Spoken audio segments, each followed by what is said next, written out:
형님, 괜찮으세요? 이거 봐요. 몸이 이렇게 차가워졌잖아요. 기절할 힘은 있고 일할 힘은 없나 보네. 어머님이 너무 심하게 부려먹으신 거 아니에요? 아이고, 뭘 또 유난을 떨어? 어머님, 이제 그만하세요. 뭐라고 했어? 내가 감히 나한테 대들어. 이제 저는 제사도 안 지냅니다. 어머님이 알아서 하세요. 이 싸가지 없는 며느리가 어디서 감히. 어머님, 저 더 이상 어머님의 구박 못 참아요. 네가 감히 나한테 반항해. 이제 어머님이 저를 어떻게 생각하든 상관없어요. 그럼 나가라고. 좋습니다. 나가겠습니다. 저 없으면 어머님이 이 집안일 다 감당하셔야겠죠. 인연이 감히. 이게 다 내 친정에서 버릇없이 키워서 그래. 안녕하세요. 사열라디오입니다. 여러분의 구독과 좋아요, 클릭 한 번이 영상 제작에 큰 힘이 됩니다. 오늘의 사연은 61세 정영희 씨의 이야기입니다. 저는 정영희입니다. 제 인생을 단 한마디로 표현하라면 종갓집 맏며느리라는 말이 가장 잘 어울릴 것입니다. 40년이라는 긴 세월 동안 저는 그 무거운 타이틀을 짊어지고 살아왔습니다. 20살이 갓 넘었을 때 저는 남편을 만나 결혼을 했습니다. 사랑해서 한 결혼은 아니었습니다. 집안에서 억지로 떠밀려서 한 결혼이었습니다. 영희야, 내가 장손 집안에 시집을 가야 우리 집안이 반듯해진다. 아버지의 말씀이었습니다. 하지만 아버지, 저는 아직 공부를 더 하고 싶어요. 제가 조심스럽게 말씀드렸습니다. 공부, 여자가 무슨 공부냐. 좋은 집에 시집 가서 잘 사는 게 최고의 공부지. 어머니께서 단호하게 말씀하셨습니다. 그때 저는 몰랐습니다. 이 결혼이 제 인생을 송두리째 집어삼킬 것이라는 걸. 결혼식이 끝나고 처음으로 시댁문을 들어서던 날이었습니다. 가슴이 두근거렸습니다. 새로운 가족들과 어떻게 지내야 할지, 어떻게 하면 잘할 수 있을지 고민하며 문을 열었습니다. 시어머니를 비롯해 시댁 어른들이 거실에 모여 있었습니다. 모두의 시선이 저에게 집중되었습니다. 그때 제 시어머니께서 저를 빤히 바라보더니 이 한마디를 하셨습니다. 이제부터 내가 우리 집 맏며느리다. 종갓집 며느리는 아무나 하는 게 아니다. 내가 얼마나 버틸 수 있을지 한번 보자. 저는 가슴이 철렁 내려앉았습니다. 그 말씀에 담긴 무게를 온전히 이해하지는 못했지만 뭔가 큰일이 시작되었다는 것은 느낄 수 있었습니다. 네, 어머님, 열심히 하겠습니다. 떨리는 목소리로 대답했습니다. 어른들 말씀 잘 듣고 성실하게 살면 괜찮겠지. 그때 당시에는 순진한 생각을 하고 있었습니다. 하지만 그건 한낱 착각에 불과했습니다. 결혼식이 끝나고 바로 다음 날부터 저는 며느리의 역할을 수행해야 했습니다. 아침 일찍 일어나 시댁 식구들의 아침 식사를 준비했습니다. 영기야, 밥은 됐니? 시어머니의 목소리가 들렸습니다. 네, 어머님. 금방 차리겠습니다. 서둘러 대답하며 밥상을 차렸습니다. 이제 시댁에 들어왔으면 내 친정은 잊어야 한다. 네, 놀라서 고개를 들었습니다. 며느리는 시댁에서 태어났다고 생각해야 한다. 그 말이 제 귀에 쏙쏙 박혀 들어왔습니다. 결혼한 지 하루 만에 저는 제 인생의 주인이 아니라 시댁의 하녀가 된 기분이었습니다. 하지만 어머님, 제 부모님도 가끔은 배워야 하지 않을까요? 조심스럽게 여쭈었습니다. 뭐, 내가 지금 뭐라고 했니? 시어머니의 목소리가 높아졌습니다. 아니, 그냥 저는 말을 잇지 못했습니다. 내가 이 집에 시집 왔으면 이 집 일이 우선이야. 친정은 생각도 하지 마. 그 말을 듣는 순간 저는 제가 더 이상 영희가 아니라 그저 종갓집 며느리라는 것을 깨달았습니다. 제 이름, 제 정체성, 제 꿈. 모든 것이 그 순간 사라진 것 같았습니다. 밤이 되어 남편과 단둘이 있게 되었을 때 저는 조심스럽게 말을 꺼냈습니다. 여보, 나 좀 힘들어요. 계속 이렇게 살아야 하나요? 남편은 잠시 망설이더니 대답했습니다. 그래. 힘들겠지? 하지만 우리 집이 원래 그래. 내가 적응해야 해. 그 말을 듣는 순간 저는 이 결혼 생활이 얼마나 힘들고 고단할지 예감할 수 있었습니다. 하지만 이미 돌이킬 수 없는 강을 건넌 후였습니다. 그렇게 저의 종갓집 며느리 생활이 시작되었습니다. 매일 아침 일찍 일어나 시댁 식구들의 식사를 준비하고 집안 청소를 하고 제사를 준비하고 끊임없는 노동의 연속이었습니다. 영희야, 이건 왜 이렇게 했어? 다시 해! 시어머니의 꾸중이 일상이 되었습니다. 네, 어머님, 죄송합니다. 저는 매번 고개를 숙이며 사과했습니다. 제가 시집 온 집은 대대로 내려오는 종갓집이었습니다. 결혼 전 시어머니께서 자랑스럽게 말씀하셨죠. 우리 집은 400년 총갓집이야. 내가 영광으로 알아야 해. 당시 저는 그 말씀의 의미를 제대로 이해하지 못했습니다. 하지만 시집살이가 시작되고 얼마 지나지 않아 그 영광의 무게를 온몸으로 느끼게 되었습니다. 1년 내내 제사가 끊이지 않았습니다. 1월 설날 차례를 시작으로 2월 시할아버지 기일, 3월 한식, 4월 시증조 할아버지 기일. 이렇게 1년 12달 중 10번 이상은 제사 준비를 해야 했습니다. 제사는 단순히 상을 차리는 일이 아니었습니다. 제사 전날부터 장보기, 음식 준비, 청소까지 모든 일을 혼자 해야 했습니다. 시어머니는 늘 이렇게 말씀하셨습니다. 총갓집 며느리는 집안 어른들을 모시는 게 가장 큰 임무다. 내가 제대로 못하면 우리 조상님들이 노하시겠지. 이런 말을 들으며 저는 하루하루를 제사 준비에 바치며 살았습니다. 매번 제사가 다가올 때마다 가슴이 답답해졌습니다. 어느 날 시할아버지 기일을 앞두고 제사 준비를 하고 있었습니다. 새벽 4시부터 일어나 준비를 시작했지만 해야 할 일이 너무나 많았습니다. 어머님, 제사 음식이 너무 많아서 좀 줄이면 안 될까요? 조심스럽게 여쭈어 봤습니다. 시어머니의 눈이 커지며 큰 소리로 말했습니다. 뭐라고? 내가 감히 조상님들께 드리는 음식을 줄이자고? 정신 차려! 저는 고개를 숙이고 다시 일에 몰두했습니다. 시간이 흐를수록 피로가 쌓여갔습니다. 눈앞이 아찔해지고 손이 떨렸습니다. 그때였습니다. 너무 피곤해서 제사 준비를 하다가 그만 손을 칼에 베이고 말았습니다. 피가 뚝뚝 떨어졌고 너무 아파서 주방 바닥에 주저앉았습니다. 아야, 너무 아파요. 저도 모르게 신음이 새어나왔습니다. 그 모습을 본 시어머니는 걱정하기는커녕 이렇게 말씀하셨습니다. 그깟 손 베인 걸로 일을 못하겠다고 하면 우리 집 며느리 자격이 없는 거다. 어서 일어나! 눈물이 났지만 참았습니다. 피를 닦으며 다시 일어나 전을 부치기 시작했습니다. 어머님, 너무 아파서 잠깐만 쉬면 안 될까요? 쉬다니. 제사 준비가 다 끝나지도 않았는데? 내가 지금 조상님들을 무시하는 거야? 시어머니의 말씀에 저는 더 이상 아무 말도 할 수 없었습니다. 이게 제 삶이었습니다.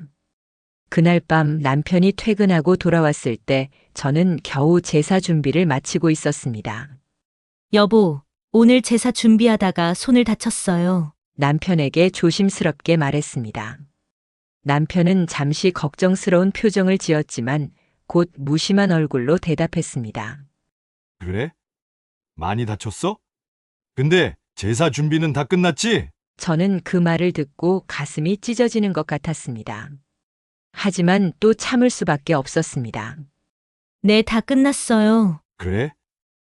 잘했어. 우리 어머니가 뭐라고 하셨어? 아, 괜찮아요. 별 말씀 없으셨어요. 거짓말이었습니다. 하지만 이런 거짓말이 우리 부부 사이를 유지하는 방법이었습니다. 다음 날 아침 제사를 마치고 나서야 저는 잠깐 쉴 수 있었습니다. 하지만 그것도 잠시 시어머니의 목소리가 들렸습니다. 아직도 누워있어? 빨리 일어나서 설거지해야지. 저는 한숨을 쉬며 다시 일어났습니다. 손의 상처는 아직 아물지 않았지만 그런 건 중요하지 않았습니다. 이제 와서 깨달은 것은 제 몸과 마음의 상처는 결코 아물 시간이 없다는 것이었습니다. 그렇게 또 다른 제사를 준비하는 날이 다가왔습니다. 달력을 보며 한숨을 쉬었습니다. 이번에는 시할머니 기일이었습니다. 어머님, 이번 제사는 제가 어떻게 준비하면 될까요? 조심스럽게 여쭈었습니다. 시어머니는 긴 목록을 읊기 시작했습니다.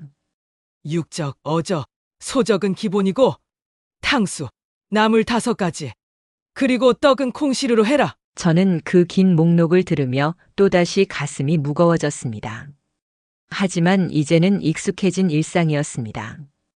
이게 제 삶이고 제 숙명이라고 생각하며 다시 한번 깊은 한숨을 내쉬었습니다. 결혼 생활이 5년째 접어들 무렵 저는 점점 몸이 상하기 시작했습니다. 매일 새벽부터 밤늦게까지 이어지는 집안일과 시댁 봉양으로 인해 허리는 늘 아팠고 설거지와 빨래로 손목도 시큰거렸습니다. 하지만 아픈 내색 한번 제대로 할 수 없었습니다. 어느 겨울날 감기가 심하게 걸려 몸살이 났습니다. 열이 40도까지 오르고 온몸이 불덩이가 된 것 같았습니다. 밤새 땀으로 베개를 적시고 아침이 되어서야 겨우 잠이 들었습니다.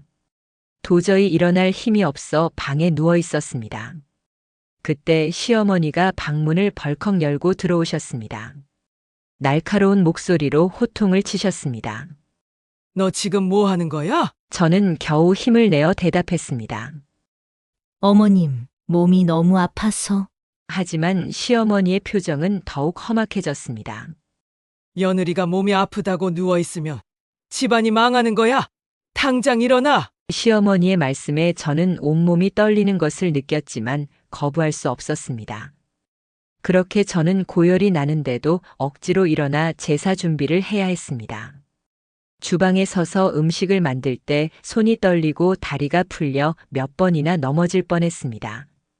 식은땀이 흘러내리고 눈앞이 아찔했지만 주변에는 아무도 제 편이 되어주지 않았습니다. 시어머니는 계속해서 잔소리를 하셨고 시아버지는 무관심한 채 TV만 보고 계셨습니다. 그날 밤 남편에게 하소연이라도 하고 싶었습니다. 하지만 남편은 늘 한결같은 말만 했습니다. 참아. 우리 어머니 원래 그러셔. 다들 그렇게 사는 거야. 조금만 더 견뎌. 그 말을 들을 때마다 제 가슴 속에서 무언가 무너지는 소리가 들렸습니다. 다음 날 아침 열이 더 심해져 일어날 수 없을 지경이 되었습니다. 하지만 시어머니는 아랑곳하지 않고 저를 깨우러 오셨습니다. 아직도 누워있어? 빨리 일어나서 아침 준비해. 저는 눈물을 삼키며 다시 일어났습니다. 그 주 내내 고열과 싸우며 집안일을 했습니다. 밤마다 끓는 몸을 식히려 찬물로 샤워를 하고 아침이면 다시 진통제를 삼키며 하루를 시작했습니다. 누군가 저를 걱정해 주길, 쉬라고 말해 주길 간절히 바랐지만 그런 일은 일어나지 않았습니다. 결국 일주일 후 저는 쓰러져 병원에 실려갔습니다. 의사는 폐렴 초기 증상이라며 꾸짖었습니다. 왜 이렇게 늦게 오셨어요? 조금만 더 늦었으면 큰일 날 뻔했습니다. 그 말을 들으며 저는 참았던 눈물을 터뜨리고 말았습니다. 병원 침대에 누워 천장을 바라보며 생각했습니다. 이렇게 살아야 하나? 내 인생은 언제쯤 나아질까? 하지만 대답은 없었고 퇴원하자마자 저는 다시 그 집으로, 그 삶으로 돌아가야 했습니다. 친정에 가는 것도 쉽지 않았습니다. 시댁의 시어머니가 살아 계신데 친정에 간다는 게 말이 되냐? 며느리는 친정보다 시댁을 우선해야 한다. 명절 때마다 시댁 행사에 매여 있었고 친정 부모님 생신에도 겨우 전화 한 통으로 안부를 여쭐 뿐이었습니다. 가끔 친정에 다녀오고 싶다는 말을 꺼내면 시어머니의 얼굴이 굳어지고 며칠간 냉대를 받곤 했습니다. 어느 날 친정 어머니가 갑자기 쓰러지셨다는 연락을 받았습니다. 가슴이 철렁 내려앉았습니다. 떨리는 목소리로 시어머니께 상황을 설명하고 친정에 다녀오겠다고 말씀드렸습니다. 하지만 시어머니의 반응은 차가웠습니다. 내 어미보다 우리 집 조상님이 더 중요하다. 어디 부정타게 제사 앞두고 아픈 사람한테 가려고 말도 안 되는 소리. 그 말씀에 온몸에 힘이 빠졌습니다. 마침 다가오는 주말이 시댁에 중요한 제사가 있는 날이었던 것입니다. 눈물을 삼키며 친정에 전화를 걸어가지 못한다고 말씀드렸습니다. 수화기 너머로 들려오는 친정어머니의 힘없는 목소리에 가슴이 찢어지는 것 같았습니다. 그날 밤 베개를 적시며 울었습니다. 아픈 어머니 곁을 지키지 못하는 불효녀가 된 것 같아 자책감에 시달렸습니다. 며칠 후 친정어머니가 퇴원하셨다는 소식을 들었지만 찾아뵙지 못한 죄책감은 오랫동안 저를 괴롭혔습니다. 이후로도 친정 나들이는 항상 눈치 보며 허락을 구해야 하는 일이 되었습니다. 시어머니의 기분, 시댁 일정, 남편의 의견까지 모두 고려해야 했고 결국 대부분의 경우 포기할 수밖에 없었습니다. 시간이 지나 제 나이도 60이 넘었습니다. 하지만 시어머니는 여전히 제게 젊은 며느리라고 말합니다. 넌 아직 며느리로서 할 일이 많다. 종갓집 며느리가 늙었다고 일을 덜 할 수는 없는 거야. 40년이 지나도 저는 여전히 제사 준비를 하고 시댁의 하인처럼 살아가고 있습니다. 몸은 늙었고 손은 굽어갔고 체력은 점점 바닥이 났습니다. 그리고 어느 날 저는 깨달았습니다. 내가 이 집안의 노예로 살다가 죽을 수도 있겠구나. 하지만 나이가 들어도 달라지는 건 없었습니다. 오히려 시어머니는 나이를 먹을수록 더 독해지고 더 까다로워졌습니다.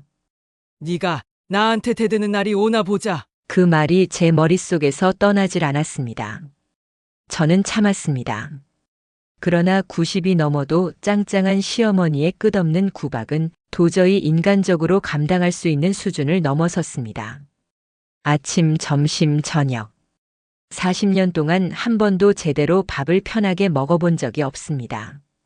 새벽 5시부터 일어나 아침을 준비해야 했습니다. 그런데도 시어머니는 제가 제 시간에 밥을 먹는 것조차 불편해했습니다.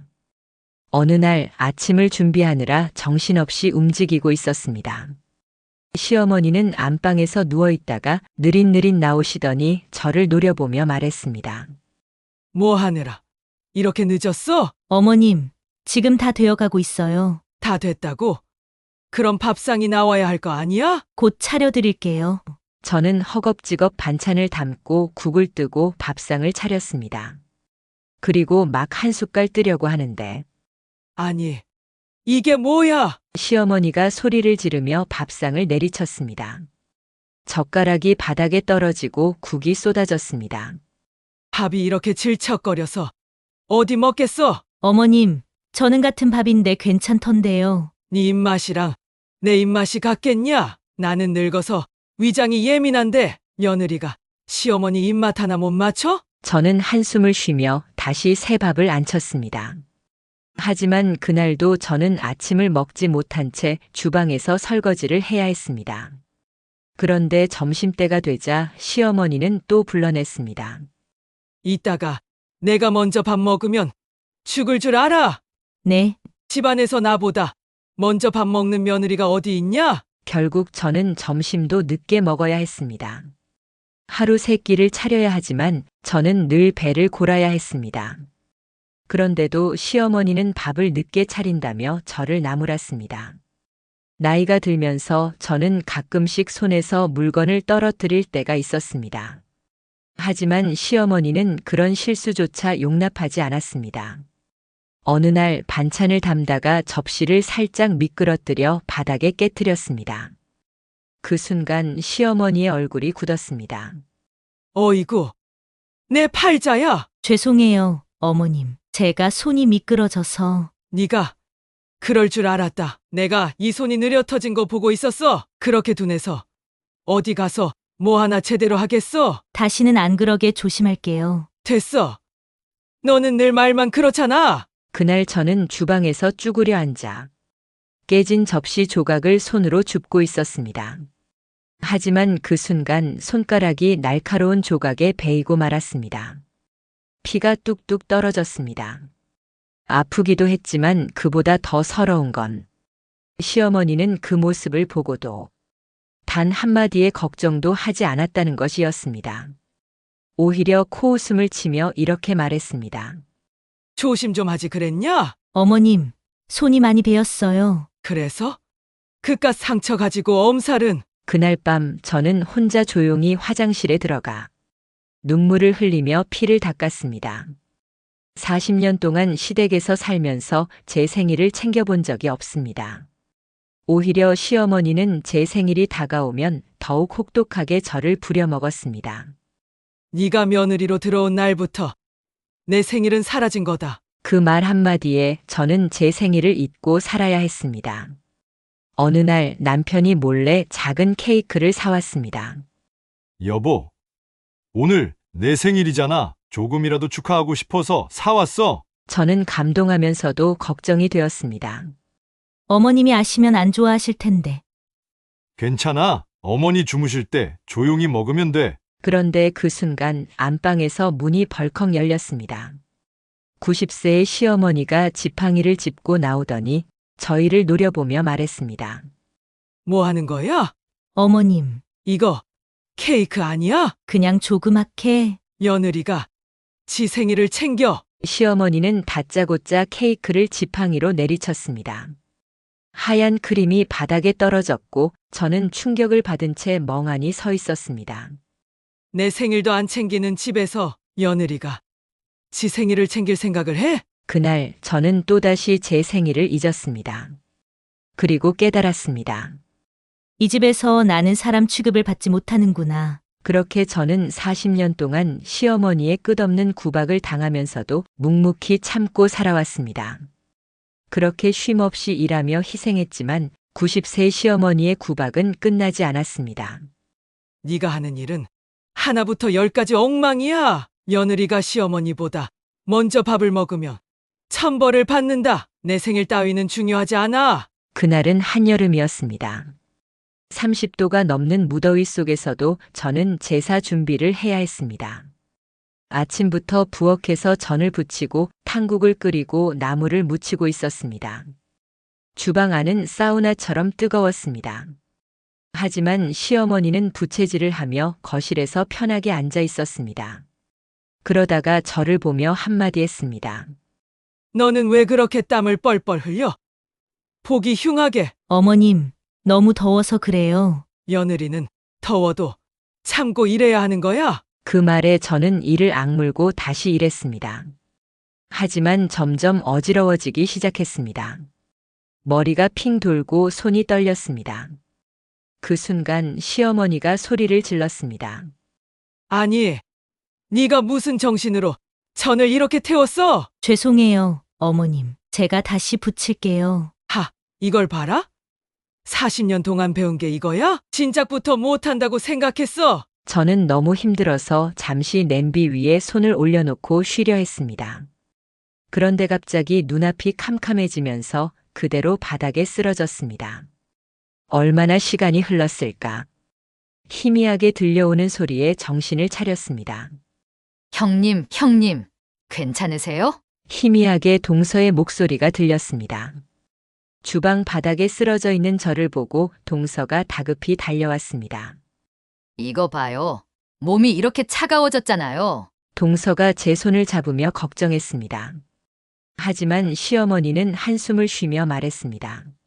하, 기절할 힘은 있고 일할 힘은 없나 보네. 어머님, 지금 그게 할 말이에요? 어머님이 너무 심하게 부려먹으신 거 아니에요? 아이고, 뭘 또 유난을 떨어? 내가 며느리로 들어왔을 땐 저 정도 가지고 기절한 적은 없었다. 어머님, 그러면 안 돼요. 어머님 세대가 그렇게 살았다고 지금 시대에도 그렇게 살아야 해요? 며느리는 참고 사는 거야. 지금은 겨우 제사 하나 치른다고 쓰러지는데 내가 죽으면 저 애가 상치를 수나 있을지 모르겠네. 그 말을 듣는 순간 제 안에서 뭔가가 부서지는 소리가 들렸습니다. 작은 며느리는 도저히 못 참겠다는 듯 말했습니다. 저는 어머님처럼 안 살 겁니다. 시누이는 이렇게 살지 않잖아요.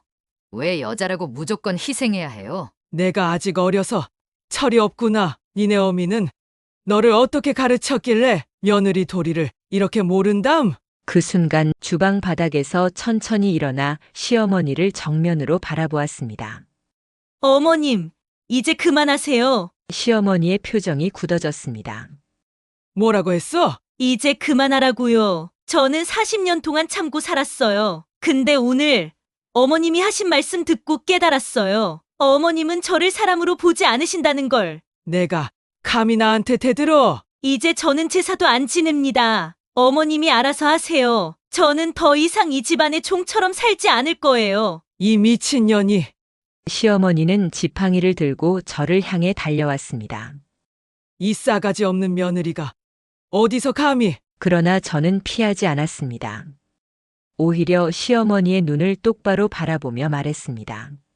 어머님, 저 더 이상 어머님의 구박 못 참아요. 네가 감히 나한테 반항해. 네, 이제 어머님이 저를 어떻게 생각하든 상관없어요. 시어머니는 분노로 몸을 떨었습니다. 그럼 나가. 나가라고. 좋습니다. 나가겠습니다. 하지만 어머님, 저 없이 어머님이 이 큰 집을 관리할 수 있을까요? 이제부터 밥도, 청소도, 제사도 어머님이 하세요. 뭐야? 저 없으면 어머님이 이 집안일 다 감당하셔야겠죠. 그제야 시어머니의 표정이 변했습니다. 그동안 당연하게 여겼던 모든 것들이 이제 사라진다는 걸 깨달았기 때문입니다. 인연이 감히. 이게 다 내 친정에서 버릇없이 키워서 그래. 저희 친정에서는요. 사람을 사람으로 대합니다. 며느리를 종처럼 부리지 않아요. 시어머니는 말을 잇지 못했습니다. 그때 남편이 퇴근에 들어왔습니다.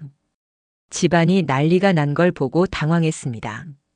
아니, 대체 무슨 일이야? 여보, 어머님이 나가시라네. 그래서 집 나가려고. 남편은 당황하며 시어머니를 바라봤습니다. 엄마, 무슨 일인데 그래요? 이 싸가지 없는 년이 이 집에서 나가겠다고 떠드는 거 봐라. 며느리가 시집살이 하는 게 당연하지. 누구는 시집살이 안 해봤는 줄 알아? 그러자 동서가 나섰습니다. 형님이 왜 이렇게까지 됐는지 아주버님은 정말 모르세요?